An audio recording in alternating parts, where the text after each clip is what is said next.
오늘 함께 볼 말씀은 구약 시편 49편 말씀입니다. 구약 시편 49편 말씀입니다. 제가 본문 전체 다 읽도록 하겠습니다. 뭇 백성들아 이를 들으라. 세상의 거민들아 모두 귀를 기울이라. 귀천 빈부를 막론하고 다 들을지어다. 내 입은 지혜를 말하겠고 내 마음은 명철을 작은 소리로 읊조리르로다. 내가 비유에 내 귀를 기울이고 수금으로 나의 오묘한 말을 풀리로다. 죄악이 나를 따라다니며 나를 에워싸는 환난의 날을 내가 어찌 두려워하랴. 자기의 재물을 의지하고 부유함을 자랑하는 자는 아무도 자기의 형제를 구원하지 못하며 그를 위한 속전을 하나님께 바치지도 못할 것은 그들의 생명을 속량하는 값이 너무 엄청나서 영원히 마련하지 못할 것임이니라. 그가 영원히 살아서 죽음을 보지 않을 것인가? 그러나 그는 지혜 있는 자도 죽고 어리석고 무지한 자도 함께 망하며 그들의 재물은 남에게 남겨두고 떠나는 것을 보게 되리로다. 그러나 그들의 속생각에 그들의 집은 영원히 있고 그들의 거처는 대대에 이르리라 하여 그들의 토지를 자기 이름으로 부르도다. 사람은 존귀하나 장구하지 못하며 멸망하는 짐승 같도다. 이것이 바로 어리석은 자들의 길이며 그들의 말을 기뻐하는 자들의 종말이로다. 그들은 양같이 스올에 두기로 작정되었으니 사망이 그들의 목자일 것이라. 정직한 자들이 아침에 그들을 다스리리니 그들의 아름다움은 소멸하고 스올이 그들의 거처가 되리라. 그러나 하나님은 나를 영접하시리니 이러므로 내 영혼을 스올의 권세에서 건져내시리로다. 사람이 치부하여 그의 집에 영광이 더할 때 너는 두려워하지 말지어다. 그가 죽음에 가져가는 것이 없고 그의 영광이 그를 따라 내려가지 못함이로다. 그가 비록 생시에 자기를 축하하며 스스로 좋게함으로 사람들에게 칭찬을 받을지라도 그들은 그들의 역대 조상들에게로 돌아가리니 영원히 빛을 보지 못하리로다. 존귀하나 깨닫지 못한 사람은 멸망하는 짐승 같도다. 아멘. 네, 오늘 함께 본 말씀은 1절에서 4절에서 하나의 서론의 이야기를 합니다. 그것은 무엇이냐면 사람이라면 모두가 알아야 할 수수께끼가 있다라고 하는 것입니다. 오늘 본문 4절에는 그것을 오묘한 말이라고 하고 있습니다. 반드시 사람이라면 풀어야 할 말, 반드시 알아내야 되는 어떤 삶의 의미가 있다라고 하는 것입니다. 사실 구약의 말씀들은 고대 히브리어로 되어 있기 때문에 번역을 한다는 것은 굉장히 까다롭고 힘든 작업입니다. 특별히 그렇기 때문에 말씀을 정확하게 그 번역을 해놨다는 것은 사실상 불가능한 일입니다. 정말 옛날 말이고 그 말을 사용하는 사람들은 이미 죽었기 때문이죠. 그래서 참 그 말씀의 뜻을 완전하게 이해할 수 있도록 도와주는 완벽한 번역을 찾는 것은 사실상 어렵습니다. 특별히 그 구약의 말씀 중에서도 시편의 말씀은 참 깔끔하게 번역하기가 되게 어려운 말씀들이 굉장히 많습니다. 사실 그래서 오늘 본문도 약간의 번역에 대한 수정해야 될 상황들을 조금씩 말씀드리면서 말씀을 전달하려고 합니다.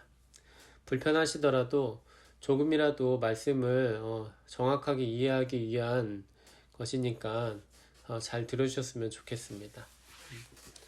네. 오늘 본문에는 오묘한 말이라고 번역하지만 수수께끼라고도 번역할 수 있습니다. 그리고 이 전체적인 말씀의 문맥을 따라 보면 수수께끼란 말은 뭔가 풀어야 될 무언가 아니면 확실히 이해하고 넘어가야 하는 무언가가 있다는 것을 이야기해주기 위해서 이런 오묘한 말이라는 단어, 또 수수께끼란 단어를 사용하고 있는 것입니다. 그렇다면 사람이라면 모두가 알아야 하고 반드시 풀어내야 될 숙제 같은 그 의미는, 삶의 진리는 무엇일까요?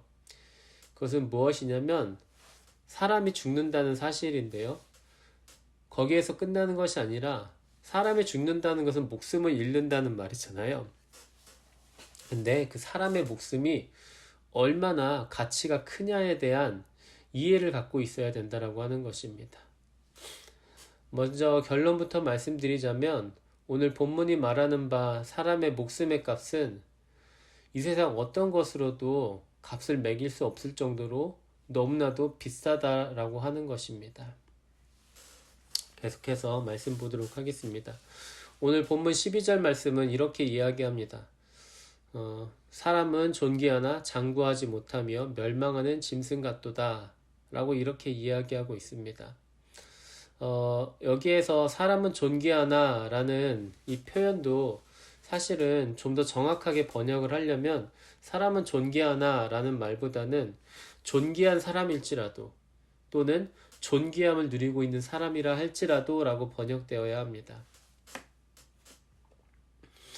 존귀한 삶을 살아도 사람은 죽죠. 네, 존귀한 삶을 살지 못해도 죽을 뿐만 아니라 사람이라면 누구나 죽습니다. 아무리 존귀한 사람들이 다른 사람들이 보기에 존귀한 삶을 살았다 할지라도 그 사람이 살았던 그 존귀함이 그 사람의 목숨을 지켜주지는 않습니다. 지혜로운 사람이나 어리석은 사람이나 모두 죽음 앞에서는 아무것도 아닙니다. 가난한 사람과 부유한 사람도 마찬가지입니다. 둘 다 죽음 앞에서 아무것도 아닙니다. 죽는다는 사실에 있어서 사람은 짐승과 차이가 없습니다. 하지만 우리는 이렇게 생각할 수 있습니다. 아무리 그래도 사람의 삶과 동물의 삶이 같다고 말할 수 있을까? 라고 말입니다.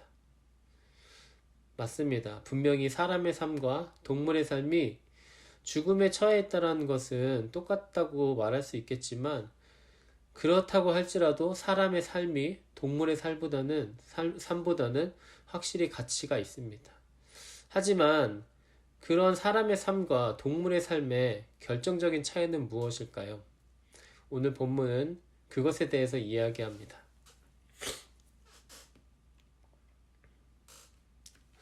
그것은 무엇이냐면 사람이 죽는다는 것을 고민하는 것에 있어서 사람의 삶과 동물의 삶의 차이가 있다라고 하는 것입니다. 왜 사람의 삶이 왜 그렇게 다른 무엇보다도 가치가 있는가 했을 때 동물과 달리 사람은 자신이 왜 죽는지에 대한 고민을 한다는 것입니다. 짐승도 죽는 것을 싫어하지만 짐승들은 자기들이 왜 죽는지를 고민하지는 않습니다. 그저 죽는 것을 싫어할 뿐이죠. 사람이 왜 짐승보다 귀하냐? 죽음에 대한 진정한 고민을 하기 때문입니다. 하지만 그럼에도 불구하고 왜 사람의 삶이 짐승과도 같다라고 말할까 했을 때 이러한 고민을 하지 않는 사람들이 있기 때문입니다. 세상에 있는 많은 사람들이 사람이 왜 죽는지에 대하여서 사람의 목숨의 값이 얼마나 귀한지에 대하여서 그렇게 심각한 고민을 하지 않고 살아갑니다. 사람의 삶은 많은 사람들은 사람의 삶을 생각할 때 왜 나의 삶은 존귀하지가 못할까? 다른 사람들보다 왜 더 성공하지 못할까에 대한 고민은 하지만 사람이 왜 죽는지에 대하여서 이 세상 어떠한 존귀함도 그 죽음을 대신할 수 없다는 것에 대한 심각한 고민은 하지 않습니다. 이것에 대하여서 20절의 말씀은 아까 전에 12절의 말씀과 동일한 말씀을 하고 있습니다. 존귀하나 깨닫지 못하는 사람은 멸망하는 짐승 같도다. 인간의 생명의 값은 세속적인 존귀함을 뛰어넘습니다. 이러한 사실을 전혀 이해하지 못하고 자신의 존귀함이 자신을 영원히 지켜줄 것이라고 생각하는 사람들이 있습니다. 그리고 그들은 자신을 에워싸고 있는 존귀함이 사라지면, 그가 갖고 있는 돈이 사라지면, 또 그가 갖고 있는 권력이 사라지면, 그가 갖고 있는 지위가 사라지면, 그가 갖고 있는 명예가 사라지면 자기들이 죽을 것이라고 생각합니다. 이들은 사람이 죽는 이유를 정확하게 알지를 못합니다. 사람은 존귀함이 없어서 죽는 것이 아닙니다. 많은 사람들은 이 세상의 어떠한 존귀함도 죽음을 이길 수 없다는 사실을 알지를 못합니다. 왜 사람이 왜 죽는지에 대한 정확한 답이 없이 살아가는 것이죠. 이것은 죽는 이유를 고민하지 않는 짐승과 똑같은 모습입니다. 깊은 구덩이에 빠져 떨고 있으면서도 왜 거기에 빠졌는지를 고민하지 않는 한 마리의 양처럼 말입니다. 그렇기 때문에 지금도 많은 사람들은 그렇게 생각 없이 죽음에 대한 인간의 목숨의 값에 대한 진지한 고민 없이 살아가는 것입니다.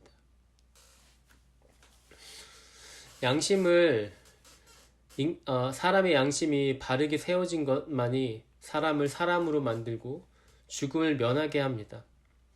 양심이란 오늘 본문의 가르침에 따르면 양심이란 내가 저지르고 있는 죄가 나를 죽이는 것이지 내가 존귀한 이치에 있지 않기 때문에 죽는 것이 아니다라는 것을 인정하는 마음이라 할 수 있겠습니다.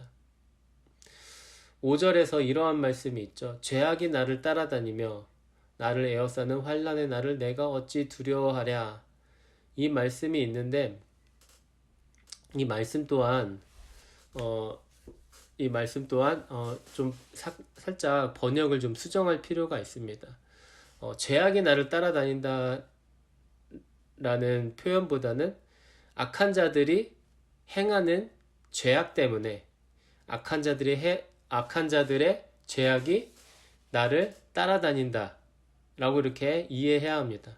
그래서 이 말씀의 표현은 악한 자들의 죄악 때문에 고통스러운 피해를 당한다라는 말이 됩니다. 그래서 이렇게 번역을 했을 때 5절의 말씀은 이렇게 이해할 수 있는 것이죠.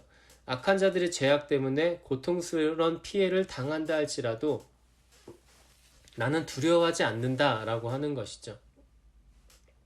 왜 두려워하지 않는가? 그 이유는 그들의 악행의 대상자를 죽이는 것이 아니라, 그러니까 그들의 악행의 대상자가 되는 나를 죽이는 것이 아니라 그 악행을 저지르는 당사자들, 그 악한 자들, 그 죄인들 자신들을 죽이는 것이기 때문입니다. 자신의 부유함을 이용해서 죄를 지을 뿐만 아니라 그 지은 죄를 덮으려고 하는 사람들은 아주 옛날부터 있어 왔습니다. 지금도 마찬가지죠. 성경은 재판 중에 뇌물을 받지 말라고 말씀합니다. 신명기 16장 19절의 말씀을 보면 그것을 알 수 있는데요. 이 말은 옛날에도 지금처럼 뇌물로 자신의 죄를 가리려고 했던 사람들이 있었다는 뜻입니다. 그리고 기꺼이 뇌물을 받는다면 기꺼이 사람이 죄를 지었음에도 불구하고 그 죄를 기쁜 마음으로 그 죄를 가려줄 사람들이 있다는 말이죠. 손에 돈만 쥐어주면 앞으로 더 좋은 위치에 있게 해준다면 법정에서 얼마든지 위증하겠다는 사람은 줄을 서 있는 것 같습니다. 그러나 아무리 자신의 죄를 숨겨서 심판을 면했다 할지라도 하나님의 최종 심판인 죽음은 피하지 못합니다. 목숨은 돈이나 권력으로 살 수 있는 것이 아니기 때문입니다. 우리 사람의 생명은 우리의 마음을 깨끗하게 하시고 우리를 구원하시는 하나님께만 달려 있습니다. 우리는 오늘도 우리의 마음이 하나님이 보시기에 깨끗한지를 살펴야 합니다. 그리고 세상의 눈이 아니라 하나님의 눈을 두려워하며 하나님의 자비를 구해야 할 것입니다. 함께 기도하겠습니다. 거룩하고 자비하신 하나님 아버지, 오늘은 당신의 말씀을 통하여 사람의 목숨의 값이 얼마나 큰지를 배웠습니다. 보통 우리가 바라는 부나 명예 그리고 성공의 크기를 생각해 보면 그런 것들을 얻기 위해 우리에게 엄청난 수고가 요구된다는 것을 실감합니다. 그런데 만약 그런 성공들을 이루었다 할지라도 그것들이 우리의 목숨을 지켜줄 수 없음을 다시 한번 깨닫습니다. 사람의 목숨의 값은 이 어떤 대단한 성공 사례로 하찮게 이 어떤 대단한 성공 사례를 하찮게 여길 만큼 비싸다는 것을 다시 한번 깨닫습니다. 소위 큰 성공이라는 것은 작은 확률이지만 사람의 노력으로 얻을 수 있습니다. 하지만 사람의 목숨은 하나님의 허락 없이는 온전히 소유하는 것이 불가능함을 다시 한번 배웁니다. 우리가 우리의 삶의 존귀함을 재볼 때 성공을 최고의 가치로 여기는 세상의 눈이 아니라 마음의 깨끗함을 최고의 가치로 여기시는 하나님의 눈을 의식하며 두려워하기를 원합니다. 온전히 하나님만을 의지함으로 온전한 생명을 얻기를 원합니다. 그리고 우리의 생명을 세상의 어떤 조건과 상관없이 귀히 여기시는 하나님의 자비하심에 감사하며 기쁨을 누리는 삶을 살 수 있도록 인도해 주옵소서. 오늘도 여러 가지 일로 힘든 하루를 보내야 할 모든 성도들을 위로해 주시기를 원합니다. 그 각자의 삶의 가치가 절대로 하찮은 것이 아님을 알 수 있도록 하나님 항상 우리 모두에게 자비를 베풀어 주옵소서. 이 모든 말씀 예수님의 이름으로 기도합니다. 아멘. 하늘에 계신 우리 아버지여, 이름이 거룩히 여김을 받으시오며 나라의 임하옵시며 뜻이 하늘에서 이룬 것 같이 땅에서도 이루어지이다. 오늘날 우리에게 일용할 양식을 주옵시고 우리가 우리에게 죄 지은 자를 사하여 준 것 같이 우리의 죄를 사하여 주옵시고 우리를 시험에 들게 하지 마옵시고 다만 악에서 구하옵소서. 대개 나라와 권세와 영광이 아버지께 영원히 있사옵나이다. 아멘.